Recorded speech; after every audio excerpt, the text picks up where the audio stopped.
entendendo nada. Te ensinar é que eu bebi um bocado e você também. E como você fala demais, não tô entendendo nada. Depois a gente conversa. Depois a gente conversa.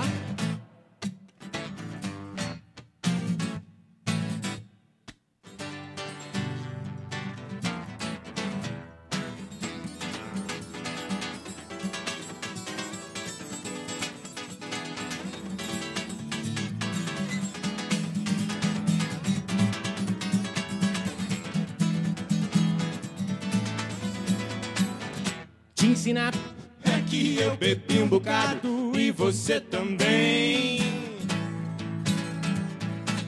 E como você fala demais, não tô entendendo nada. Depois a gente conversa. Depois a gente conversa.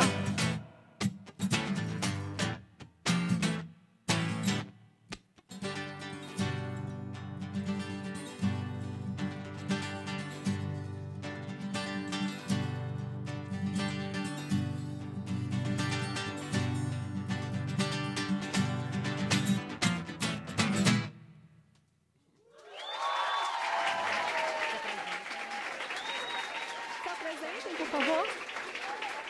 Bem, eu sou o João Mantuano, esse é Chico Chico, isso é uma composição minha chamada Não Tô Entendendo Nada, que a gente gravou agora com a banda 13.7 que nós temos. E é isso, vai sair um single para vocês. O Câmara Ligada, o programa para ouvir o som e o pensamento dos jovens. Gerar impacto social em áreas como educação, saúde e tecnologia está sendo uma das principais vontades de quem deseja empreender no Brasil. Os negócios trazem desenvolvimento para a sociedade, melhores condições de vida para a população e podem ser lucrativos. Empreendedorismo social é o tema do Câmara Ligada de hoje. Por trás dessa definição está a ideia de que, obtendo lucro, é possível atrair mais investidores, pagar melhor os funcionários e impactar com mais força áreas com grandes necessidades. E é preciso ser inovador. De acordo com a Federação das Indústrias do Estado do Rio de Janeiro, de cada 3 jovens, 2 querem ser empreendedores. Para participar dessa conversa, estão aqui comigo hoje Ricardo Podval, diretor executivo da Cívico, um espaço compartilhado para negócios de impacto social em São Paulo. E o Hamilton Henrique, empreendedor e fundador do projeto Saladorama, um negócio de impacto social com foco em alimentação saudável. No palco a gente recebe os cantores Chico Chico e João Mantuano. Vamos conhecer mais sobre eles na reportagem. Amigos desde o colégio, os cantores e compositores Chico Chico e João Mantuano são expoentes da nova cena musical carioca. Eles chegam no Câmara Ligada com violões e uma coleção de músicas autorais que traduzem a forma como enxergam o mundo. Chico e João podem ser rock, samba, folk, blues, frevo, forró, baião e tudo mais que for musicalmente instigante. Pois é, amigo, eu vou contigo. Eu sou sentimental. Chico Chico é marcado pela voz rasgada, herdada da mãe, Cássia Eller. Em 2015, lançou o elogiado disco 2-0 Vargem Alta. Instantaneamente eu percebi que eu sou o maior espelho do mundo. João Mantuano é influenciado por Luiz Melodia, Jardim Macalé e Itamar Assunção. Atualmente, os dois fazem parte do grupo 13.7, que está lançando o primeiro single e clipe da música Medo. Eu dei o medo, eu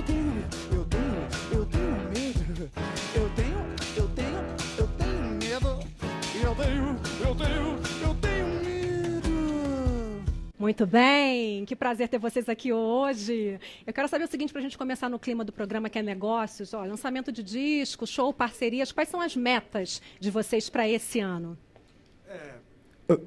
Então, a gente, como eu disse aí, a gente acabou de gravar e lançar esse primeiro single, que na verdade é o primeiro trabalho concreto dessa banda, sabe?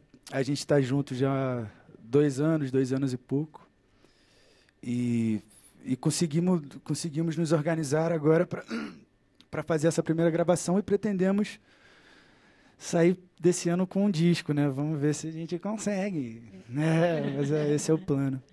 A gente acha que todo empreendedor, todo artista é um pouco empreendedor, né, Raila? Exatamente. Meninos, e voltando a falar Não, um pouquinho... é muito, né? A gente vem o nosso produto, né? Nossas ideias, é isso. A gente quer viver, é isso mesmo. Exatamente. E nas composições de vocês, o que não pode faltar também, assim? Como assim? Quando vocês compõem, o que não pode faltar na música de vocês? Que elemento tem que ter? Que sensação tem vocês que querem alguma provocar? Coisa, ou é uma coisa mais livre? É uma coisa, assim, composição é uma coisa muito ampla, muito aberta e livre, né?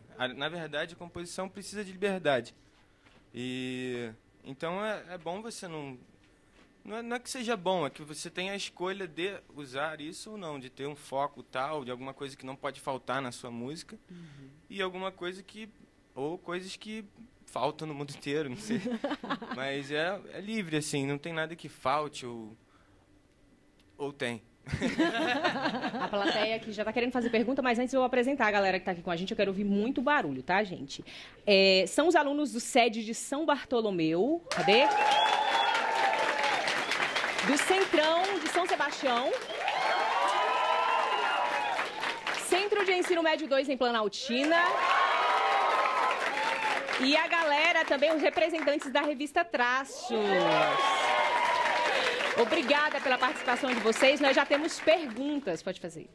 Meu nome é Pedro Lemos e minha pergunta para a banda é: na opinião de vocês, atualmente o grande público, dito que é tendência através de milhares de visualizações em plataformas como o YouTube, ou aquele empurrãozinho de produtores e empresários que só entende de cifras e não de música? Como é que é o início? O grande público dita o que é tendência através das plataformas como o YouTube. Então, não sei se é uma via tão reta isso, sabe? Com certeza se criam, por conta do que você falou, o mercado ele cria uma necessidade que às vezes não é real, né, da pessoa, mas ao mesmo tempo é massivamente consumido e reproduzido, né? Porque poderia ser só consumido esse tipo de coisa, mas não ter uma vida longa porque você consome aquilo e pode descartar. Mas, por exemplo, não sei, o funk, por exemplo, é algo que foi incorporado, sabe? É uma necessidade que surgiu de baixo, né, que o mercado soube incorporar e vai massificando isso da maneira meio doida, às vezes, né, sem respeitar de onde vem, né, sem respeitar a história com aquilo que ele está trabalhando. Então é isso, eu não sei te dizer, cara, não acho que seja uma via de uma coisa faça, entendeu? Não é nem só o mercado que vai ditar isso, e nem só a gente, porque a gente também está à mercê do mercado, né? Às vezes é meio um jogo, assim. Eu não saberia te dar uma resposta concreta sobre isso. Mais perguntas? Pode fazer sua pergunta. Olá, sou Tainara e queria saber de vocês, qual está sendo a coisa mais difícil no momento na carreira musical? Assim, é difícil de ganhar dinheiro, né? Bem difícil. Tá difícil para todo mundo, tá né? Tá foda mesmo. Não tem muitas casas de show no Rio de Janeiro. Tem casas boas, mas está precisando de um levante aí, assim, tanto em termos musicais, de equipamento. Às vezes as pessoas não entendem da nossa necessidade de ter um som bom para a gente tocar e como isso muda muito o espetáculo em geral e até para a própria casa aquilo é essencial, entende? O Rio tem um problema de casa média, sabe? Não tem um lugar que dê para você... Ou você toca, sei lá, no circo voador, ou você fica fazendo barzinho. Os dois são muito legais, sabe? Não é esse o problema, mas falta um intermediário que é justamente onde a gente conseguiria ter talvez uma renda, conhecer mais gente, sabe? Fazer o som rolar mais, assim. Só que, assim, mal ou bem, apesar dessas dificuldades, o Rio está vivendo uma fase bem legal, cara, de som, de gente fazendo coisa, apesar de... Justamente. Eu queria ouvir um pouco de... Também sou carioca, então não podia não fazer essa pergunta, né? Como é que é a situação, o cenário artístico e o cenário atual da cidade estão interferindo aí, para além do que vocês já falaram? Questão de ter poucas casas para tocar. Tem uma coisa, assim, o Rio é bem do funk, né? E tá rolando essa diferença do funk aí de 120, 150 BPM. Tá rolando esse funk novo. Que São Paulo também tem, né? E assim, a gente tá num meio de compositores e músicos que consomem as mesmas coisas, que gostam das mesmas coisas, que tem uma cultura muito parecida ali e que trocam referências. Então a gente caminha por uma cena mais da composição, né? Eu acho. Sim. Que está sendo muito interessante, na minha opinião. Mesmo com todos esses problemas, assim, eu acho que isso é até meio paradoxal, assim, mas acho que, inclusive, esses problemas, eles te dão meio que uma ânsia de resposta, né? De falar, sabe? Isso cria também, de certa forma, cria um ambiente de contestação, um ambiente de vontade de fala, de querer se colocar, sacou? Que é isso que, não sei se é sorte, acho que não dá nem para dizer que é sorte, sabe? Mas é isso que a gente está vivendo. A gente teve, nesse caso, teve a sorte de ter muitos amigos que são envolvidos com música, mas é isso que eu vejo, assim, esse momento do Rio, difícil, acaba gerando uma resposta, mas também muito cultural, sacou? A galera vai pra rua, porque não pode mesmo, a galera vai e faz, entendeu? É rico, né? Tem mais uma pergunta. Pode fazer. Meu nome é Bárbara Elisa. Eu queria saber que, além das referências do local e do tempo de vocês, quais são as referências brasileiras que você colocam nas músicas individuais e até da dupla? Tanto faz. Então, Bárbara, influência que você quer dizer de outros autores, né, outros intérpretes. Eu acho que a gente está em conjunto aqui, como falou na entrevista não, no documentário que falou sobre a gente, que as minhas influências eram Macalé, Itamar e tal, não são só minhas, são as do Chico também. Né? Então a gente bebe de vários tipos de fonte e gosta da mistura de sons, né? Que essa galera faz, o Itamar, Macalé, essa galera gosta de mistura. Que é meio que, né? Essa busca busca uma certa originalidade no nosso som, assim. Não é nem criar uma sonoridade nova, um discurso novo. De tudo aquilo que já foi feito, não é nem só mudar a roupagem, mas é com tudo aquilo que já foi feito poder mostrar a maneira que a gente assimila isso, entendeu? É tudo. Nosso som pode entrar tudo, assim. O bate-papo tá bom, tá só começando, a gente vai continuar com esse bate-papo e muito mais, mas agora a gente vai ter que dar uma paradinha. Mas antes, mais música com eles, claro. Vamos lá. Então, a gente vai tocar Medo, que é essa música que falaram aí.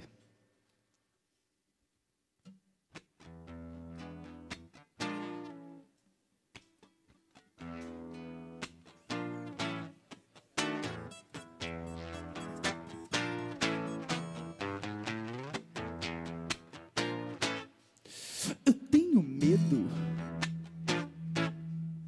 Eu tenho muitos medos. E eu tenho medo do medo que os muitos medos me dão. Parece que me medem. Assim, de miúdo em miúdo de mim, me dando medo. Desde lá de dentro até a ponta dos dedos. Até o último fio de cabelo, meu Deus. Que desespero, que desespero. Eu estou necessitado de aulas de desapego. E olha que eu pago. E olha que eu pago, hein? E olha que eu pago. E olha que eu pago bem. E olha que eu pago. E olha que eu pago, hein? E olha que eu pago. E olha que eu pago bem. eu tenho medo. Eu tenho medo. Eu tenho medo. Eu tenho medo.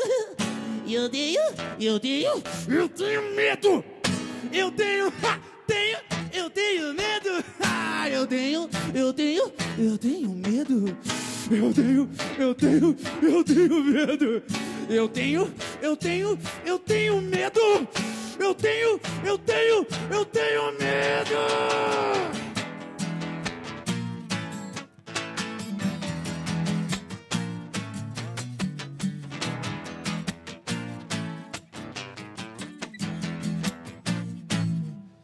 tenho medo. Eu tenho muitos medos. E eu tenho medo do medo que os muitos medos me dão. Parece que me medem. Assim, de miúdo e miúdo de mim, me dando medo. Desde lá de dentro até a ponta dos dedos.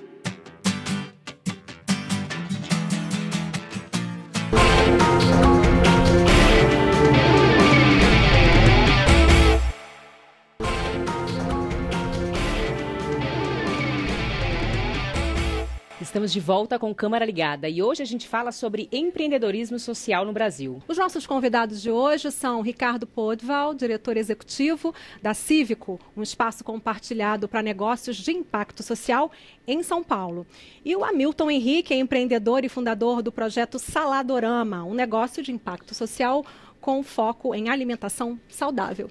Empreendedorismo social é um tipo de negócio que surge com o objetivo de transformar a realidade de pessoas em situação de pobreza, de crise ou de carência de direitos básicos. Apesar de serem poucos conhecidas no Brasil, essas ações estão espalhadas das mais variadas formas pelo país. Vamos ver mais detalhes na reportagem.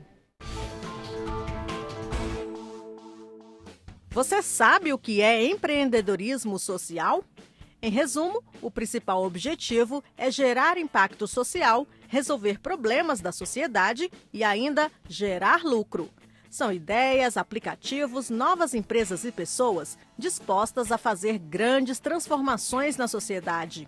No Brasil, segundo a Federação das Indústrias do Rio de Janeiro, de cada 3 jovens, 2 querem ser empreendedores e muitos querem que seu empreendimento tenha impacto social.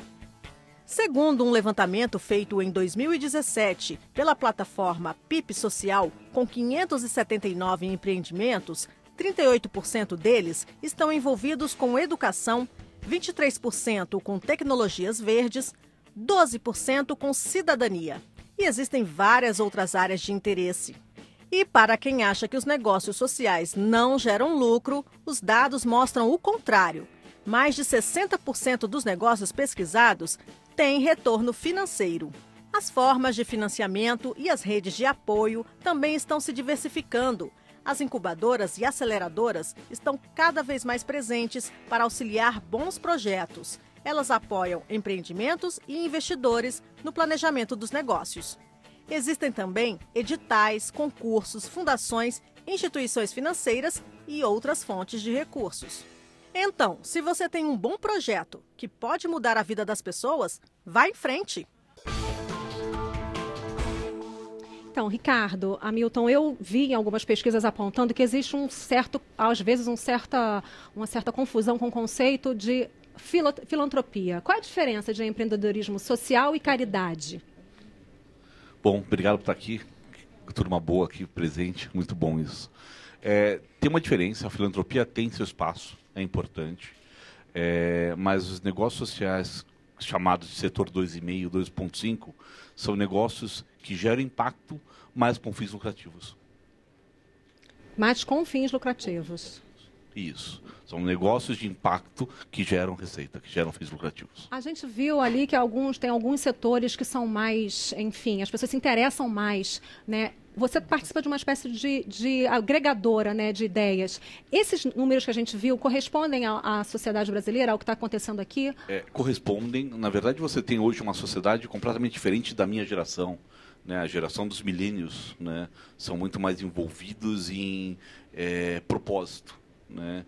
E propósito está totalmente relacionado a gerar impacto para a sociedade. Nós temos hoje um coworking só de impacto social, com 48 organizações, e são gerados lá mais ou menos 5 milhões de vidas impactadas. Hamilton, você que tem um projeto social muito bacana lá em São Paulo, né? Você sente que o empreendedor está cada vez mais ligado a essas causas sociais também? Sim, primeiro, boa tarde aí, beleza? Estou felizaço de estar aqui com vocês. Jura, que bom, a gente também. Já fiz vários amigos ali, depois a gente... Galera terceirão aí. Então, assim, tô super... quando a gente olha o empreendedor, ele cada vez mais está olhando mais para a questão do impacto, porque existe uma premissa muito clara quando uma pessoa quer criar uma empresa ou quer gerar uma solução, que precisa ter um problema. E não existe lugar onde tem mais problema do que na própria sociedade. Sim. E o que é mais interessante é que quando a pessoa de comunidade ou não de comunidade, mas quando ela pensa um impacto para resolver um problema social, ela está influenciando diretamente nas pessoas que estão em volta dela. Então, não é só um impacto pelo impacto, é um impacto que eu mudo a vida, a saúde, a educação da minha mãe, do meu primo, das pessoas que estão em volta. Verdade. Nós já temos perguntas. Quem que vai... pode fazer essa pergunta. Meu nome é Júlia, eu queria perguntar para o Ricardo. Que dicas você dá para quem quer ser um empreendedor social? Eu acho que não é que quem quer ser empreendedor, eu acho que todo mundo tem que fazer um empreendimento social, né? A gente vive hoje entre as 10 maiores economias do mundo, mas ao mesmo tempo entre os 10 países mais desiguais do mundo. Então a primeira dica que eu te dou é: ame de paixão o que você quer fazer, né? Estude bastante, persevere bastante, porque o começo é uma estrada difícil. Está aqui do meu lado alguém que é um exemplo para mim de projeto, é um exemplo de pessoa e que sabe como é difícil o começar, mas que dá certo, né? Dá muito certo. Conta um pouco da sua história, em resumo, para a galera entender. Sim. Então, eu sou morador de São Gonçalo, Rio de Janeiro. Vocês conhecem? Opa, conhecemos. São Gonçalo, música de Seu Jorge, Claudinho Bochecha. Cara, fui falar do Rio, quase caí. Cidade Claudinho Bochecha, Pepe e Neném, cheio de gente legal. E no meu contexto social, meus amigos e pessoas da minha família tiveram problemas de saúde por falta de alimentação. E eu trabalhava num espaço onde a galera tinha muita grana e optava por ter alimentação mais saudável, assim. Era uma coisa meio diferente, se queriam comer lasanha de berinjela, sabe? E quando eu vi que aquele tipo de alimentação poderia mudar a vida das pessoas que moravam perto de mim, assim, que tinham doenças cardiovasculares, eu comecei a pegar aquela comida e vender dentro da minha comunidade. E aí sim surgiu o Saladorama, que é um negócio social que tem a missão de democratizar a alimentação saudável. A gente acredita que a alimentação saudável é direito e não é privilégio. E aí é onde tem a cozinheira, o agricultor, o entregador, é da favela onde está estabelecido. Agora, Ricardo, os países com altas taxas de empreendedorismo, né, são geralmente os menos desenvolvidos e, no caso, também um fator para que isso aconteça é a falta de emprego? Bom, a falta de emprego hoje, falando em Brasil, né, gera realmente um número muito grande de empreendedores, né? Os jovens se formam nas faculdades, buscam emprego e não encontram. Então, o fato é, alguma coisa tem que ser feita, eles vão empreender, né? O empreender correto é desenhar muito bem quem é teu público, né? O que você quer saber, qual é teu público e que tipo de serviço ou produto você vai vender, né? Um grande problema no Brasil, e que em Harvard eles falam dos famosos 5 anos, que é o tempo de mortalidade das empresas, né? Os empreendedores que conseguem passar desse período. Então, o Brasil hoje tem um número muito grande de empreendedores, né? A maior parte de trabalho hoje gerada é por iniciativas de empreendedores, muito maior do que as indústrias, do que o emprego na indústria. Já temos mais perguntas. Opa, aqui, pode fazer. Oi, meu nome é Pedro e queria saber quais são as dificuldades de montar um projeto social. É contigo. Que dificuldade de montar projeto é contigo. Sim, então, tem muitas dificuldades, mas eu já posso te adiantar que elas acabam facilitando o teu processo na hora de colocar tirar ela do papel. As dificuldades é acesso a financiamento, essas coisas que quando a gente quer fazer um projeto muito grande, a gente precisa de dinheiro e acaba não tendo. Mas e aí eu já te falo que o fato de também não ter dinheiro também ajuda pra caramba, porque aí tu aprende a controlar ali. É R$10 para comprar um negócio para voltar, ele vai ter que voltar, senão o projeto acaba. Então, no fim das contas, a maior dificuldade que você pode encontrar para criar um projeto social é você mesmo. Se você acredita naquela transformação, se você acredita naquela ideia, se realmente você olha para você e fala, cara, eu tenho capacidade, eu vou botar isso para acontecer, eu vou fazer. Então, acho que a dificuldade tá muito pessoal do que ferramental. Bom, deixa eu sair de perto dessa caixa de retorno que quase me derrubou. E agora a gente vai mostrar para vocês um pouco da conversa que a gente teve com alguns deputados sobre o tema. Eles falaram da necessidade do acesso ao crédito barato, a financiamento e da redução da burocracia. E fizeram uma provocação. A tarefa de incentivar o empreendedorismo social não seria apenas um papel do legislativo. Vamos ver. Acho que o que nós mais precisamos hoje no Brasil é acesso ao crédito e a desburocratização. Precisa ser mais fácil fazer uma empresa e fazer ainda mais uma empresa que trabalha com empreendedorismo social. Precisa ter um crédito mais barato, ações que permitam que o empreendedor, que tem esse sentimento e essa vocação de empreender socialmente, possa trabalhar com mais facilidade, com menos burocracia e com juros mais competitivos. Depende muito da iniciativa de governo, porque é matéria fiscal, matéria tributária, é o programa de financiamento. Isto, criar linhas de crédito que possa possibilitar o início do empreendedorismo é algo fundamental e a Câmara ainda não está com a resposta.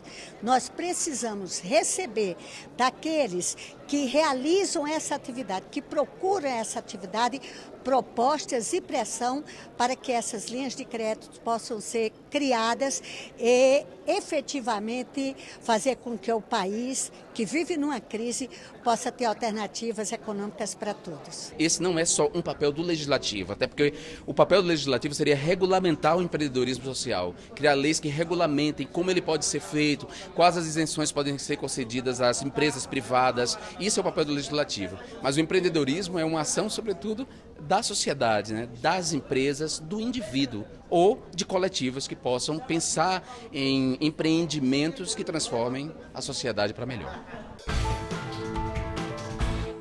Bem, vocês concordam com o que os deputados falaram? Eles estão esperando uma provocação da sociedade. Bom, primeiramente eu acho que os deputados tinham que tirar um pouco a gravata, né, e o paletó, e um pouco na ponta ver o que está acontecendo e as dificuldades dos empreendedores que estão realmente fazendo a diferença, né? A diferença não está vindo por políticas públicas, deveria vir, mas a diferença está vindo por cidadãos, né? Ou por empresas e por organizações que querem mudar. Então, a primeira coisa eu acho que é entender as necessidades na ponta, porque as políticas públicas não nos ajudam, bem pelo contrário, nos atrapalham hoje. Existe alguma porque tem a do microempreendedor individual, é a essa que vocês recorrem? A qual tipo de financiamento se recorre hoje? E o que precisaria ter na prática para melhorar? Bom, na prática, primeiro que os impostos são extremamente altos, né? E a burocracia também. Hoje, uma empresa 2,5, ela não consegue ter linhas de financiamentos que caibam no bolso dela. O empreendedor que está começando, ele não consegue ter linhas, né, microcréditos, realmente com taxas e com prazos para que o negócio dele possa se desenvolver. Então, isso é um grande problema hoje para os novos empreendedores, né, para quem está realmente gerando impacto. E isso gera um problema porque causa um problema na cadeia inteira. Fica muito difícil você escalar teu projeto, né? Gerar impacto é escalar projetos. Alguns não são tão escaláveis, outros são. Não, sim, mas também tem assim, é porque, pelo menos na música, assim, para você conseguir um projeto, normalmente é financiamento de uma empresa privada, isenção de impostos e tal. O que eu acho muito estranho é porque eu acho o quão dependente a gente fica, sacou, dessas grandes empresas, entendeu? E qual é o custo que a gente tem de dar isenção de imposto, e às vezes é só um projeto que sai dali, um projeto muito grande, com muito dinheiro. A questão não é o projeto em si, a questão eu acho que poderia ser milhões de mini projetos, sabe? Só que é uma coisa que fica, às vezes eu tenho a impressão que é meio megalomaníaco demais às vezes, sabe? Quando, se na verdade a gente puder trabalhar localmente e em rede, a coisa vai se ampliar de uma maneira mais fácil ou não? Eu concordo contigo. A diferença um pouco de música é que você tem algumas leis que permitem, né? Você tem uma lei Rouanet, você tem algumas leis que permitam. Quando você fala numa empresa 2,5, ela é constituída como empresa. Então você não tem essa isenção de impostos para poder desenvolver seu produto. Mas concordo com você do trabalho em rede, porque você só escala e gera impacto com projetos pequenos. Quando a gente fala no empreendedor 2,5, é aquela pessoa que está começando um projeto como o Salvadorama, que hoje já está em 8 estados, não? Então, eu acho que tem essa questão do dinheiro, mas sempre quando se fala de fomento, se fala sempre de crédito. Mas às vezes esquece da capacitação da ponta, de estar junto com essa galera, saca? De criar oportunidade para as pessoas, né? É isso. É porque às vezes eu acho que a gente espera que tenha esse ímpeto do empreendedor, mas se você der caminhos, entendeu? E eu acho que é muito nessa linha. Eu acho que quando a gente pensa, por exemplo, para o Saladorama, sei lá, se eu recebesse R$1 milhão no primeiro dia que eu tive a ideia, eu já teria gasto esse dinheiro com um monte de coisa, o projeto poderia ter acabado. Eu acho que às vezes a gente foca muito em dizer que é só o dinheiro, que é só... Mas são os caminhos, sabe? São... assim, acho que... E a maneira como ele se dá no local, né? Se faz sentido, se ele comunica com as pessoas, se as pessoas se sentem, se identificam, né, com aquilo. Porque aquilo tem que fazer parte da vida delas, né? De uma certa maneira. Temos mais perguntas, pode fazer. Olá, eu sou Caio Igor, do Sede São Bartolomeu, e gostaria de fazer uma pergunta para o Hamilton. Quais são as características necessárias para um empreendedor social? E o que é necessário para entrar no mercado atualmente? Eita, só pergunta fácil, hein? Só top. Então, característica, cara, assim, eu acredito muito que todos podem empreender. Eu não acredito que é um superpoder, não acredito no banho de espuma e da eureka eu sou o cara, sabe? Acredito que todos podem empreender, eu acho que é uma questão de refinar o teu olhar, é muito do quanto da onde você quer chegar e o que você quer fazer. Se você começa a olhar cada vez mais para a sua comunidade, da onde você está inserido, você vai encontrar problemas e vai querer resolver esses problemas. E com certeza pessoas vão querer pagar para que você resolva esse problema. Ninguém paga para você resolver um não problema, sabe? Então, acho que é uma questão mais de ampliar a sua forma de enxergar a sua sociedade e aonde mesmo você quer chegar. Para onde você quer ir. Quero ser empreendedor? Ok. Não quero ser empreendedor, quero trabalhar numa empresa, mas empreender dentro dessa empresa? Ok. Eu acredito que essa é a característica principal. Acreditar primeiro que você pode empreender, que isso não é um superpoder, e refinar um pouco mais o olhar para o lado que você quer seguir. Temos mais uma pergunta, pode fazer. Eu sou Maria Gabriela, do Centrão de São Sebastião. E eu queria fazer uma pergunta. Quais as principais dificuldades que uma pessoa enfrenta para abrir uma empresa social? Para o Ricardo. Bom, a primeira coisa, já comentamos um pouco, é um pouco a burocracia de se abrir uma empresa, né? E isso toma um tempo, isso demora. Apesar que em algumas regiões ficaram mais rápidas, como São Paulo, mas ainda é um projeto burocrático muito grande. E aí precisa ver que tipo de empresa social você está dizendo. Se é uma fundação, se é uma ONG, se é uma 2,5, qual o modelo de organização você tá querendo desenvolver. Né? E aí você tem dificuldades, burocracias e documentações diferentes para cada uma delas. Muito bem, a gente vai para mais um intervalo, mas antes a gente vai ouvir mais um pouco da música do Chico Chico e do João Mantuano. Vamos lá, meninos. Então, a gente vai tocar uma música do Carlos Posada, que vem bastante a calhar. Carlos Posada é um amigo nosso, que mora no Rio de Janeiro, compositor.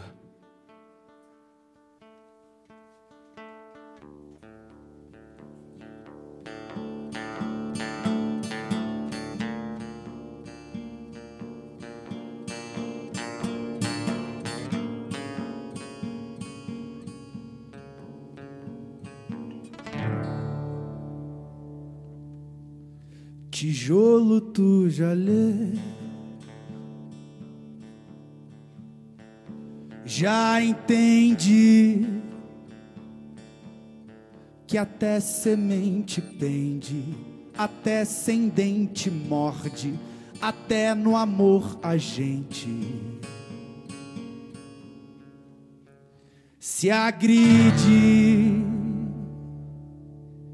Tijolo tu já lê e já entende que até semente pende, até sem dente morde, até no amor a gente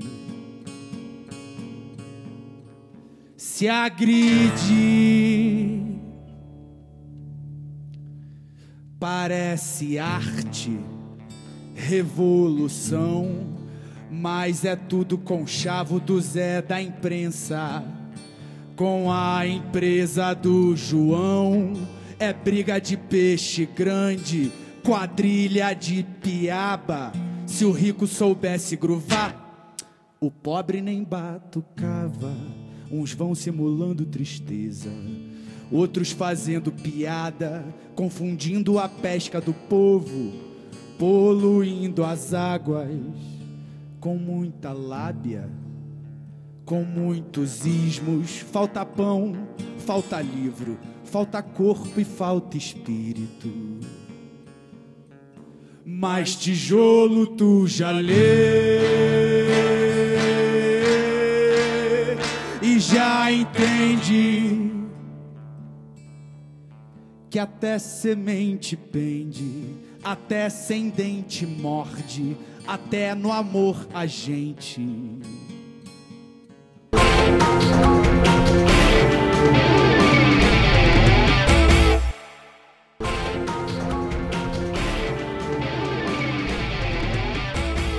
Estamos de volta e hoje o Câmara Ligada discute sobre empreendedorismo social no Brasil.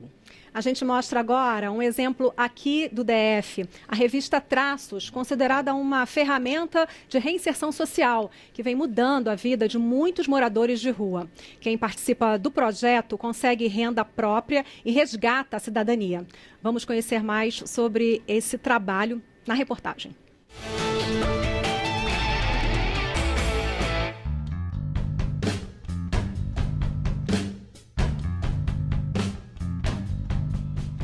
Esse é um projeto que tem uma metodologia utilizada em mais de 120 cidades do mundo, né, que é do Street Paper.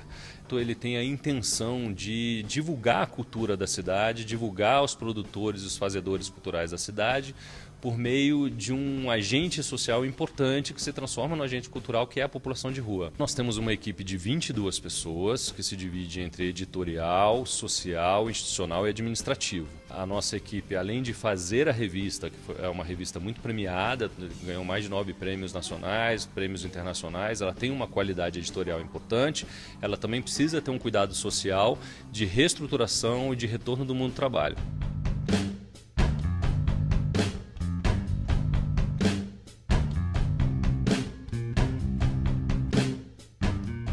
Temos hoje 60 porta-vozes que são encaminhados pelo sistema de assistência social, pelo Centro Pop, pelo CAPS, pelo CRES, pelas casas de recuperação e passagem, que são da rede de assistência social, e são encaminhados à revista Traços, e quando chegam fazem uma entrevista psicossocial, onde a gente tenta montar um plano de vida e financeiro dele. A partir dessa primeiro encontro psicossocial, ele é encaminhado ao mundo do trabalho, onde ele recebe 3 formações. A primeira, uma formação teórica sobre a venda da revista, o que é o produto, como ela funciona. A segunda, uma formação específica já no seu ponto de venda. Então há um acompanhamento das vendas e uma série de dicas e capacitações que são realizadas no dia a dia da venda da revista, e um terceiro encontro de acompanhamento desse desenvolvimento.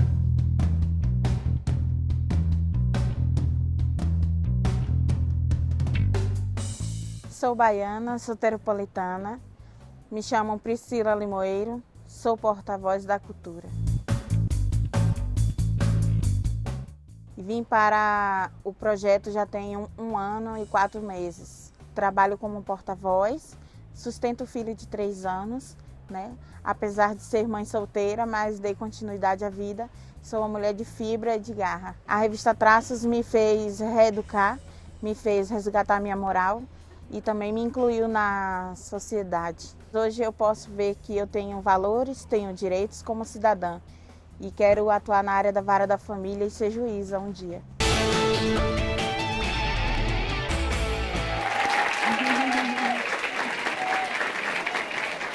Está aqui presente.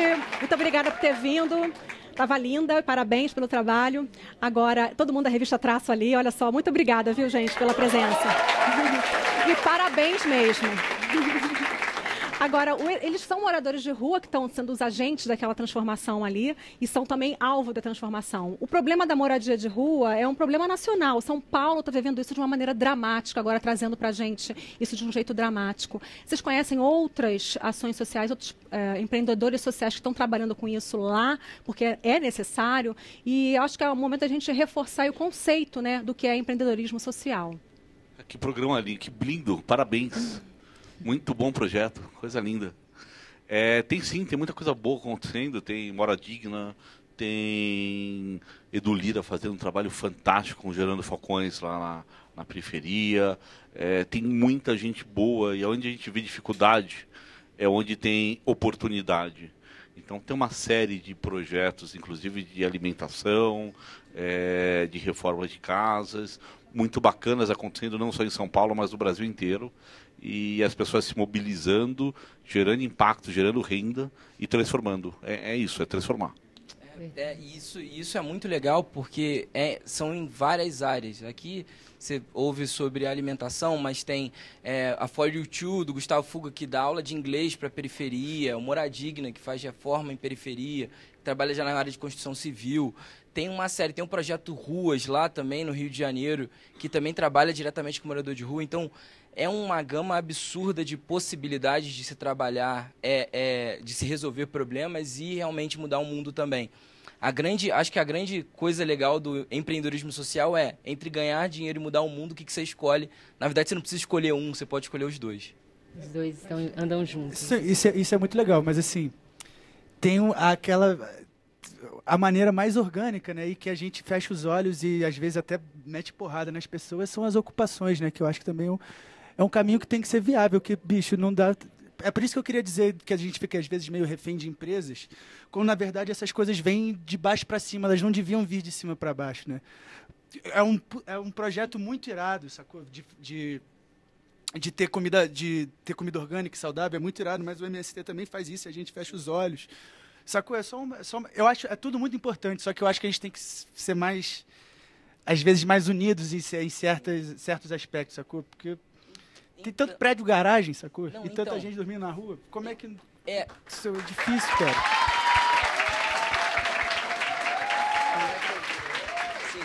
Não, sim. E isso é importante que você fale, porque realmente, de fato, uma coisa não anula a outra. A gente está sempre indo por um caminho de tentar escolher, esse ou esse.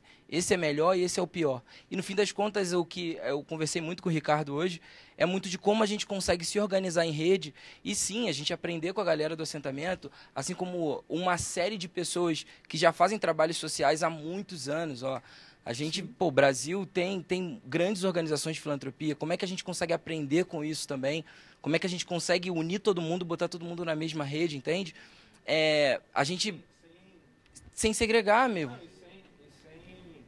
E sem competição, né? Exato. Uma das coisas do empreendedorismo é a competição que tem no mercado de trabalho, que é o que a gente vê muito, sim, que às vezes... Não é o ponto, né, que eu acho. Não, então, é isso que eu acho que é bem legal. Desculpa só para complementar essa resposta, porque eu acho que isso é muito maravilhoso. Porque essa nova mentalidade de um empreendedorismo social é justamente pregando essas coisas. É trazer uma união, é pensar em outros projetos que possam trabalhar juntos. Então, como é que eu consigo criar um projeto que trabalhe alimentação, educação e construção civil ao mesmo tempo por uma periferia? É muito... É isso, meu. É isso. Então, por exemplo, no caso do Saladorama, a gente tem estudado muito sobre agrofloresta, sobre técnicas de plantio e ensinando isso para a comunidade, saca? Mas nunca pensando um ou outro, sabe? Nessa nova mentalidade de negócio social, é todo mundo junto ao mesmo tempo. Ok, temos mais perguntas. Sim, nós vamos para as redes sociais conversar agora com o Bruno, que é representante da CUFA, Central Única das Favelas, Bruno, e também ajuda a gente no Conselho Jovem. Queria que você falasse para a gente um pouquinho do que é a CUFA e também por que você defendeu essa pauta no nosso Conselho. Primeiro, agradecer o convite, né? É um prazer poder estar aqui com pessoas tem tanto conhecimento na área, né? A CUFA é uma ONG do Rio de Janeiro, né? Eu sou carioca também, mas moro em Brasília já há muito tempo. E a CUFA, ela atua, claro, com projetos sociais, mas também a gente atua muito com a parte de empreendedorismo social. A gente já tem um trabalho aí voltado para uma holding social, que foi criada a partir do trabalho que a gente desenvolve através da CUFA. E a gente entende que as pessoas, falando especificamente do tipo de trabalho que a gente faz, quem sente a dificuldade de não ter uma capacitação são os próprios moradores de favelas, que a gente acompanha os problemas diários que eles passam, né? Então a gente entende a importância da capacitação e a importância do empreendedorismo. Essas pessoas são empreendedoras natas, não é uma opção, né? Eu vou ser empreendedor, ou eu vou ser dentista, ou vou ser médico. O empreendedorismo já é enraizado nessas pessoas, então a gente entende que a capacitação é muito importante. Verdade. Já tem pergunta para alguém aí? Temos sim, temos uma pergunta da Valéria Medeiros, da Tijuca, lá do Rio de Janeiro, e é para os convidados. Qual o diferencial do empreendedorismo social na hora de resolver os reais problemas da sociedade e o que ele pode fazer que uma ação social comum não poderia? Pergunta difícil. O empreendedor social, o que ele pode fazer, como ele é um startup social, um empreendedor que está começando, ele pode testar, né? Ele tem o direito de prototipar, desenhar e pôr em prática numa velocidade muito mais rápida que uma organização maior não teria, né? Não teria condições de fazer isso. Porque, como você falou, ele empreende naturalmente, a vida dele é empreender, né? Ele não tem outra solução. Um grande exemplo disso é o mundano da Pipe Macarroça, que criou um aplicativo, né, que nós ajudamos no desenvolvimento de um tipo de um Waze, um aplicativo para os carroceiros de rua. Então você chama o carroceiro de rua no teu local, e isso aumentou a renda deles em mais de três vezes, né? E todos têm um telefone, eles buscam o lixo reciclado, aumenta a renda dele, e além disso, todas as carroças elas foram grafitadas. Então aquela pessoa que era invisível para a sociedade e que você xingava na rua porque atrapalhava o trânsito quando você estava dirigindo, você olha ela hoje com outros olhos, né? Porque a carroça dela é grafitada, traz uma arte para o meio, e eles usam um aplicativo, e, se não me engano, eles são responsáveis, só em São Paulo, nas grandes cidades, por 80% do lixo reciclado. Então, se essas pessoas não existissem, as cidades seriam um caos, né? Isso é um grande exemplo de um grande empreendedor que pôs em prática um processo e que uniu uma comunidade que era vista como pseudo-indigentes, entendeu, pelas ruas. Mais uma pergunta? Oi, meu nome é Milena e quero fazer uma pergunta para o Hamilton. Você pode me explicar, em prática, o acesso dessas pessoas à alimentação saudável? Assim. Então, eu venho de um contexto de favela, né? Então, na minha casa a gente nunca falou sobre alimentação saudável, nem na escola, nem em lugar nenhum. A melhor comida pra gente era aquele hambúrguer artesanal ou sushi que a gente comia uma vez por semana, assim. Eu só tive acesso a saber o que era uma alimentação saudável quando eu comecei a trabalhar num lugar que não era na minha comunidade. Dentro da minha comunidade, a gente começa a ver que isso era uma frequência. E a gente começa a ver que a alimentação saudável não chega para a favela. Não chega. Pelo menos na favela que eu morava. E aí o acesso se dá quando eu começo a valorizar os agricultores que já são moradores daquela favela, e eu incentivo que eles plantem mais. Eu começo a vender um preço que seja acessível, né? É super normal no Rio de Janeiro você pagar 30, 40 reais num prato de salada. E isso não é a realidade, eu acho que de muita gente para almoçar durante a semana. Então, o acesso vem na questão da valorização da agricultura familiar dentro da comunidade e também no valor que a pessoa vai pagar. Com a gente, no Saladorama, as pessoas pagam em média R$7 num prato de salada. Então, compatível ali junto com a quentinha da Dona Joana que fica na esquina. Tem mais pergunta, pode fazer. Ricardo, qual é a principal característica de uma pessoa empreendedora? A gente falou, mas é bom falar de novo, né? Bom, tem vários níveis de empreendedores, né? É muito difícil você, né, prototipar uma característica única. Primeiro, tem que ser alguém que realmente, né, conheça o que vai empreender. Né? Ela tem que conhecer o que vai empreender, ela tem que amar o que faz e ela tem que buscar oportunidades onde as oportunidades não existam. Né? Esse é o mais importante quando você fala no empreendedor. Onde você vê problema, você vê oportunidades. E você conseguir transformar aquilo em oportunidade. Eu acho que isso é o principal de um empreendedor. Nós temos no Cívico, por exemplo, um projeto chamado Adote uma Startup. O que são? São startups começando, né, em early stage, que não teriam condições de estar lá dentro. E a gente traz para dentro do Cívico para ajudá-las a desenvolver o modelo de negócio delas. Né, a pôr em prática e pôr em pé o modelo de negócio delas. E aí eu tenho a Adriana da Feira Preta, que está conosco lá, e que é uma grande empreendedora, a maior feira de afrodescendentes, talvez, da América Latina inteira, é dela. A gente tem uma organização maravilhosa chamada Hype 60+, que empreende para os idosos. Então, hoje no Brasil, você tem mais avós do que netos. Isso quer dizer que você tem mais idosos do que crianças de 0 a 5 anos. E ninguém olha para esse mercado. E ela está empreendendo para esse mercado por um jeito incrível, incrível. Né? A pirâmide virou pera. Porque a população está envelhecendo. Então você tem que buscar oportunidades quando você quer. A característica do empreendedor é onde eu acho oportunidade.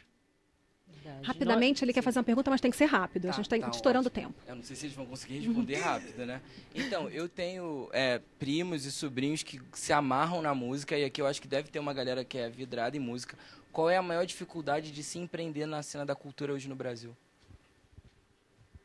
Então, a gente vive uma coisa que são 2 projetos que a gente faz, que é a nossa banda 13.7 e a dupla. A gente enfrenta, por exemplo, em questão de empreendedorismo, uma diferença, assim, tem muito mais gasto com a banda de dinheiro, né? E muito menos com a gente. Então, chega, sei lá, qualquer contratante vai falar, eles estão tocando ali por menos. Ali eles estão tocando por mais. E aí, qual é entende? O problema o valor, qual é esse valor da sua arte, né? Qual a importância da banda e qual a importância de nós dois, entende? É como falo essa até difícil de saber também. Quanto é que vale uma canção que eu faço, sabe? Qual é o preço de um show? Como é que você põe isso numa etiqueta? Difícil. Sabe? É difícil, porque assim, não é um produto. Isso é o nosso produto, mas não é um produto embalado, sabe? Principalmente para quem está começando. Mas isso é a última parte, né? Porque assim, isso é a última parte, que isso aí já é a parte do show, né? Mas eu digo, você em casa, com internet, isso pelo menos facilitou muito, sabe? Nesse sentido de você começar um negócio seu, que ela tem 3 músicas, grava ali, mostra pros teus amigos, manda, vai mandando.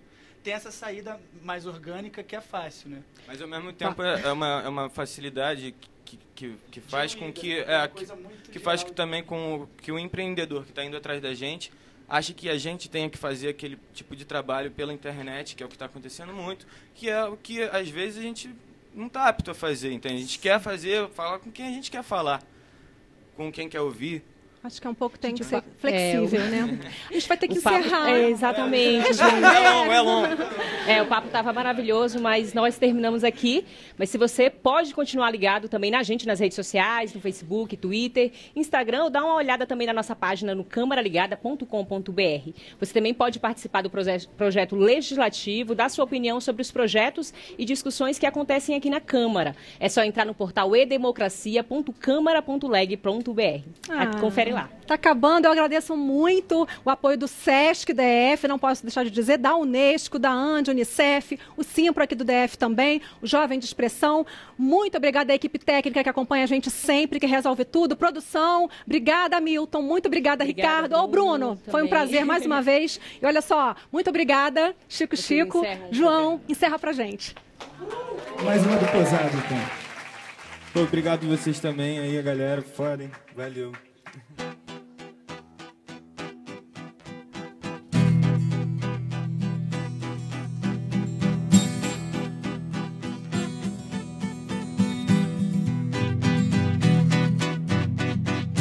Cada um sonha com o que quer. Cada um cedo ou tarde aposta o tempo que tem e quando tem. Vai na fé, escrevendo a sua história. Eu não quero na memória nem troféu e nem abrigo. Eu gosto é de varanda. Eu bato o pé, eu brigo, mas só brigo com os amigos.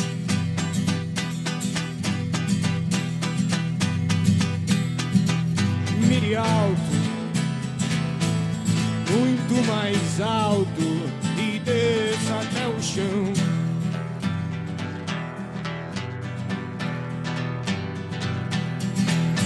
Mire alto, muito mais alto, e desça até o chão. Minha avó viu um cão de conga lá em Nova Jerusalém, e eu vi no centro também.